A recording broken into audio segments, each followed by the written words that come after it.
Praise the Lord. प्रियांनो, तुम्हाला माहिती आहे, ज्याच्यावर देवाचा अभिषेक असतो ना, सैतान त्याच व्यक्तीला पाडण्याचा प्रयत्न करतो आणि त्याला पाडण्यासाठी तो कुठल्याही हद्दीपर्यंत जाऊ शकतो.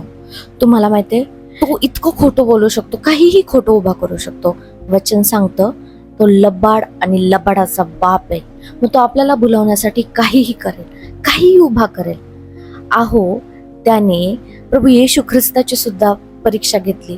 त्याने प्रभू येशूला सुद्धा टेम्प्ट केलं, म्हणजे भुलवण्याचा प्रयत्न केला. मग आपण तर माणसं आहोत. त्यामुळे लक्षात ठेवा, जेव्हा अटॅक होतात, तुमच्यावर खोटे आरोप होतात, लोक तुम्हाला सोडून जातात, तुम्ही एकटे पडता, त्यावेळेस घाबरून जायचं नाही. कारण सैतान फक्त प्रयत्नच करू शकतो. तो प्रभू येशूच्या अभिषिक्त दासाला कधीच पाडू शकत नाही. पण लक्षात ठेवा, जिथे प्रभू येशूचा अभिषेक असतो तिथे सैतान जिंकत नाही, तो नेहमी पडतो आणि विजय प्रभू येशू ख्रिस्ताचा होतो. देवाचं वचन सांगतं, जगात जो आहे त्यापेक्षा माझ्यात जो आहे, तुमच्यात जो आहे तो मोठा आहे. God bless you.